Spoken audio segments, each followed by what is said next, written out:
कांग्रेस नेता एनएन शहादत ने शिमला में मीडिया से बातचीत करते हुए कहा कि बेटियों का सम्मान और उनकी सुरक्षा कांग्रेस पार्टी की सर्वोच्च प्राथमिकता है।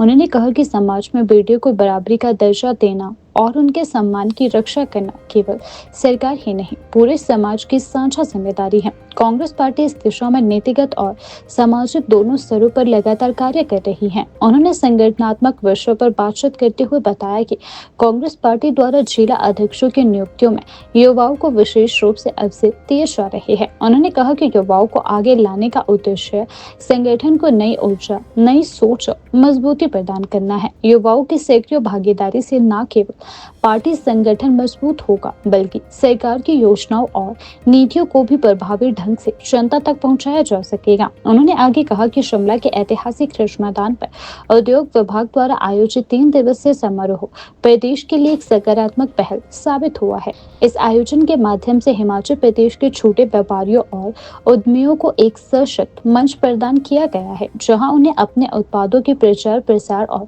बिक्री का अवसर मिलेगा।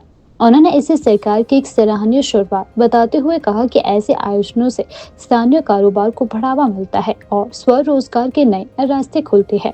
कांग्रेस नेता ने कहा कि वर्तमान कांग्रेस सरकार प्रदेश के विकास, युवाओं के सशक्तिकरण और स्थानीय व्यापार को मजबूत करने के लिए लगातार ठोस और दूरदर्शी कदम उठा रही है। उन्होंने विश्वास जताया कि सरकार की जनहितकारी नीतियों और योजनाओं से हिमाचल प्रदेश प्रगति की राह पर तेजी से आगे बढ़ेगा।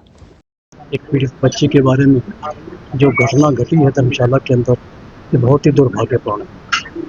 इस तरह की घटना कतई भी किसी भी व्यक्ति को मुझे लगता है बर्दाश्त नहीं होना चाहिए। खासतौर पर हम हिमाचल प्रदेश की बात करें, हिमाचल प्रदेश एक शांत प्रिय प्रदेश है। शांत प्रिय प्रदेश में इस तरह के वारदात, खासतौर पर शैक्षणिक उसमें इंस्टीट्यूशन के अंदर इस तरह की बातें होना बहुत दुर्भाग्यपूर्ण। जैसे आपने कहा कि इसमें बहुत सारी छात्राएं भी सम्मिलित हैं या कॉलेज स्टाफ भी सम्मिलित हैं, ये बहुत ही दुर्भाग्यपूर्ण है।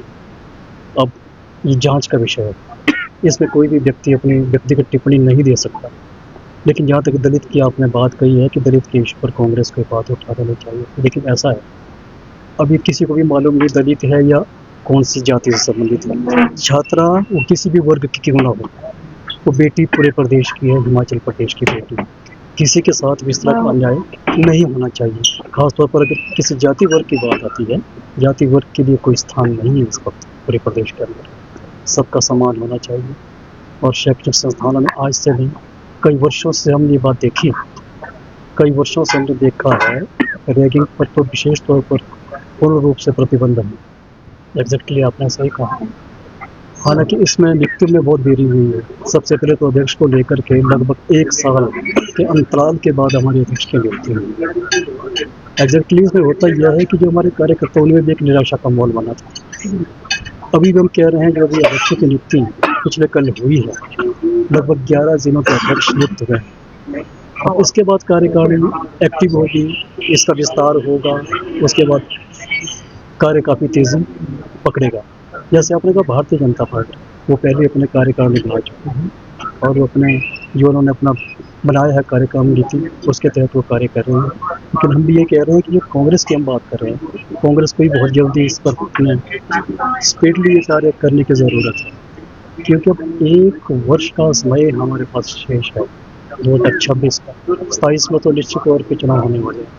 उससे पहले जैसे आपने पंचायत चुनाव की भी बात कही है, पंचायत चुनाव में तो इसका कोई विशेष फर्क पड़ने वाला नहीं है, क्योंकि ये किसी चुनाव चिन्ह पर नहीं है।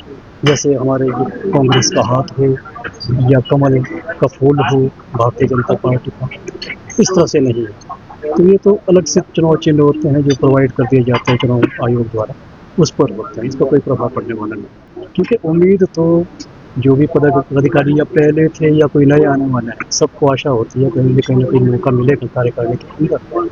तो चलो वो होने वाला है। अब विनय कुमार जी हमारे जो प्रदेश अध्यक्ष बने हैं कांग्रेस पार्टी के, उनके दिशानुसार अब नई नियुक्तियाँ होनी हैं बड़ी काफ़ी तेज़ी के साथ, युवाओं को इसमें मौका मिलने वाला है।